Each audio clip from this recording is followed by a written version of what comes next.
Hi everyone, my name is Inanula and I share years of personal experience in the fashion industry, giving you key insights into buying and merchandising skills. Ever wondered how the fashion buying and merchandising team know what's going to be in stores next season before anyone else? It starts with your trend analysis. From deep diving into trend forecasting tools such as WGSN, Edited, and Vogue, from scouring trade shows and Fashion Week, even tracking social media, and then turning all that into a data-driven range plan. Today, I'll take you inside the very first stage, the trend and market research phase, and show you exactly how the top retailers use a trend tracker to pull everything together into a range buyers can bet on. So, what I've done is I have compiled a trend tracking tool, which is definitely used in the buying and merchandising process. And I've compiled a nice little document here. And so this trend tracking tool is pre-populated with drop downs for information to select from. And it's got all of the information you would need to compile your trend research. So the buyers and merchandisers would put all of their information on something like this to be able to keep all of and capture all of their findings and decide what are we going to do about this information. So I'll take you through it today, and this trend tracking tool is definitely available for download. If you do join the member newsletter, you will have this available to download and edit and use free at your will. Or if not, you can just use the link below to download it for purchase.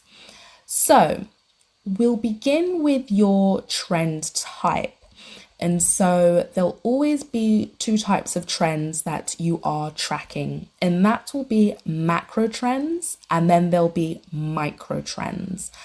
And so macro trends are trends that the buying and merchandising team will be looking very far ahead and trying to see, okay, how is the world changing in a way that's going to affect us building this range? For example, are people now very price conscious? Are people very panicked with the environment? And those are macro trends. Those are shifts in society as a whole, right? And then you have your micro trends, and those are trends that are just trends, right? As in literally a nice new color like pastels are in, or things like that. Or if you were to say, everybody's into utility wear at the moment, it's just new fad that somebody has started wearing and everybody wants a piece of that. So those are your micro trends, and both are very important when you're building a range, and equally so.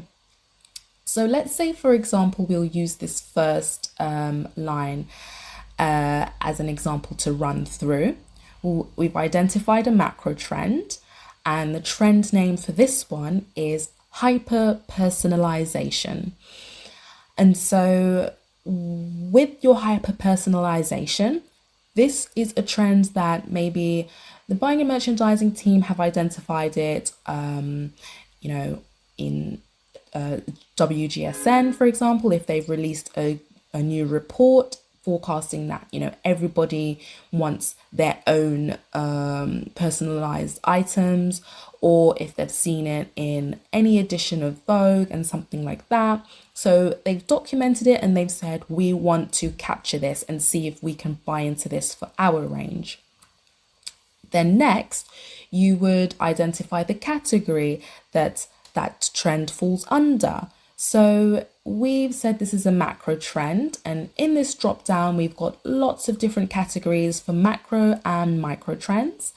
So for this hyper personalization, we have found that it goes under your consumer behavior and mindset, because it's a shift in how people are thinking and behaving. wanting your own personalized item. It's saying something about how you identify. So we put that under there. But what I'll go through is the other categories that we do have as well. For example, you have aesthetics and creativity, and that will be macro trends that are very aesthetic. For example, it would be saying people are gravitating towards things that are very sleek design, or if you're even a tech company and you're wanting to create a new phone, you'd want to look at these things. These are macro trends, affect things wider than just fashion. They are things that are hugely forecasted. That's why you would use bigger engines like WGSN, because they look many years ahead, and they help us a lot in identifying where to go. Then you would have another macro trend like lifestyle and wellness. And those are trends that are around how people are living and, wellness, and people wanting to stay healthier, people wanting to either be in shape. And if you're building a range, that would affect how much you would buy into maybe active wear, or how you would buy into things that are to do with keeping you healthy and things like that. So you would say, okay, maybe we're not going to buy into polyester too much. We would do natural fibers like cotton and things like that, because they're breathable and they help our skin, all of those types of things. And then as a wider perspective, even wider than your fashion industry, you would look at things like, the beauty industry and again, tech. You would wonder how all of these macro trends will affect the new product you're trying to build. Then we have societal and cultural trends for your macro trends. That's how people are thinking as a group in society. So how is society changing? That could even be slightly political things. It could be maybe even religious aspects. It could be, people are getting more liberal, people are getting more conservative, or how are people changing in society as a group? And then there is sustainability and ethics. And that is heavily about the environment. So we would want to think about, how are we packaging our items? Are we doing, are we shifting away from fast fashion and wanting to slow it down a bit? And all of those aspects we would want to consider within that trend. And then a macro trend is also technology and innovation. That would be obviously around tech, right? So how can we incorporate that into a range? Are we going to release a new app so that our customers can get hold of the new range in a new way, in a quicker way, via their phone, or pre-ordering? And all of those kinds of things are what we would consider when building a range. Then for your micro trends, you would have categories such as bottoms, colors, prints, your denim, footwear, knitwear, outerwear. You would have silhouettes and shapes, and your tailoring and tops. So those are kind of the micro trends that you would be looking at. Just how are people styling themselves, literally in a micro sense. So going back to this first example, we've identified that trend is going to be consumer behavior and mindset. And then we have your trend stage. So we want to capture which stage is this trend in. And you have either emerging, is it really brand new, or is it growing? So it's been around for some time and we're just seeing it now spreading. And then you have your peaking. So literally everybody is in on this. Everybody knows about it or has bought into it in one way or another. And then you have your declining trend stage. It's come to its end of life. It's at the end of the trend curve. And, you wouldn't buy into it at this stage. So this trend, hyper-personalization, as an example, has been identified in its growing stage. So it's around, but it's now spreading. And In this column here, we capture the source of this trend. So that would mean, where did we get this trend from? Where was it identified? And in this example, that would be WGSN and Vogue. And they release very far out insights in trend forecasting and release reporting and lots of data that tells us how are people shopping, how are people behaving, how are people thinking. And so that's being captured here. Next in this column, you would fill out your first spotted date, and that's been populated there. And then next you would have the relevance to our customer, and that would be either high, medium, or low. This is where we're now starting to get into the detail of how will this affect us. Yes, it's great. We've found this really cool macro trends, hyper-personalization, but now we want to really go in here and say, how will we buy into this, or will we buy into this, or is this really something that our specific customer will like? And we've identified this as medium.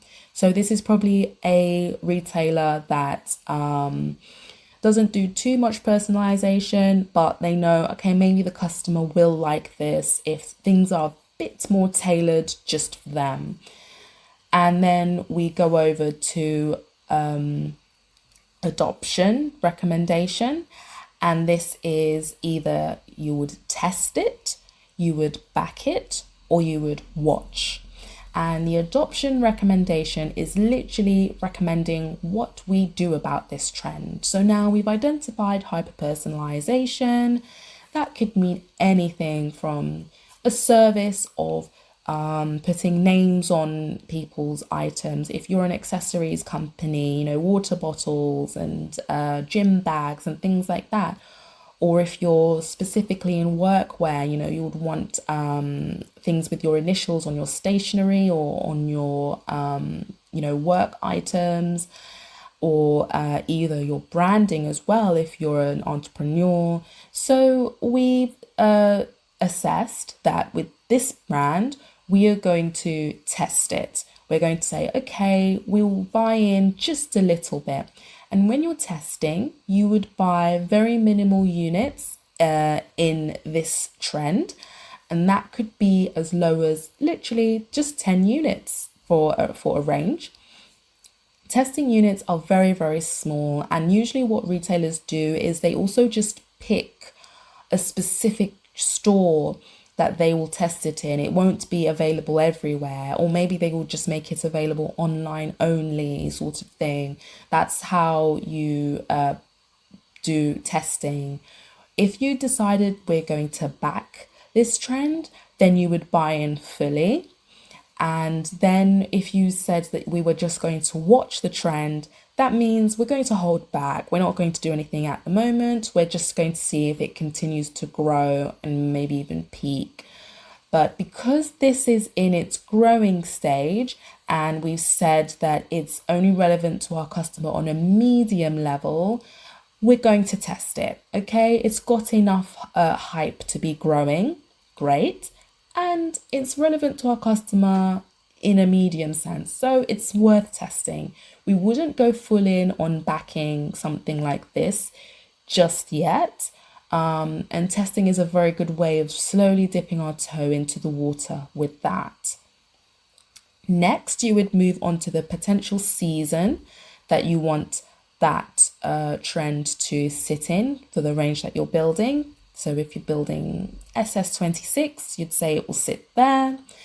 And then these last two columns are notes and observations, and an image or a link specifically directing you to, the source of that trend. So this is just a fun little tool that you would use to collect all of that information, and you would use it to analyze what you are going to do moving forward. So I really hope that this has been helpful. Yes, let me know your thoughts, drop a comment. And again, if you do want to get your hands on this trend tracking tool, join the member newsletter. So thank you so much for listening and stay tuned for more. The Access to Fashion member newsletter gives you direct access to practical resources, buying and merchandising templates, and industry standard tools that are expert approved. Subscribe now and get immediate access to exclusive downloads and practical tools that will give you a real edge and keep you ahead of the curve. Visit the link below to join now.